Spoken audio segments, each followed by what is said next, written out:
Hi guys! For today's video, magluluto naman tayo ng... Hindi ko alam kung anong pangalan nito. Hindi, joke lang. Magluluto tayo ng bukayo. Kasi marami kaming nakuhang buko doon sa baryo. Binigyan nila kami. Parang mga 8 yata itong na piraso. So sabi ko, hindi ko naman kaya nga ice candy lahat. By the way, nakagawa na ako na ice candy. This is the ice candy. 2 flavors. This is the fruit salad. Ito, fruit salad yan. And the other one is buko. Yan, ganyan lang. Plain lang siya. Yan. So, dahil hindi ko nga maubos lahat nung buko doon sa ice candy. Masyado namang over yung kanyang laman kung ilagay ko lahat doon. So, yan, iluluto natin. Gagawin natin bukayo.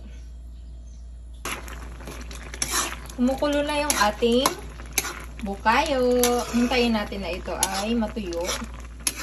Tapos, pag natuyo na, bago natin siya palalamigin, at bago siya huhulmahin. Yes! Hindi pala ito yung matigas talaga na portion. May parang pinagsama yung malalambot, yung pangbuko, at saka yung kalahati naman yung matigas. Ganun. So, yun. Unpredictable. Yung bata din, unpredictable. Malapit na siyang matuyo. Ipitikin na rin siya. Pero meron pa ako nakikitang yan, mga sauce. Sauce! Meron pa siyang tubig-tubig. Water?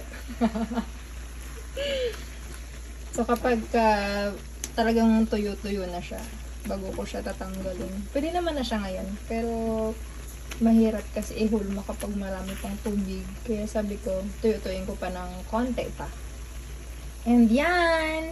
Tuyong-tuyo na talaga siya. Meron sa mga konti-konti na lang talaga to. Pero pwede na to. So, I will kill this.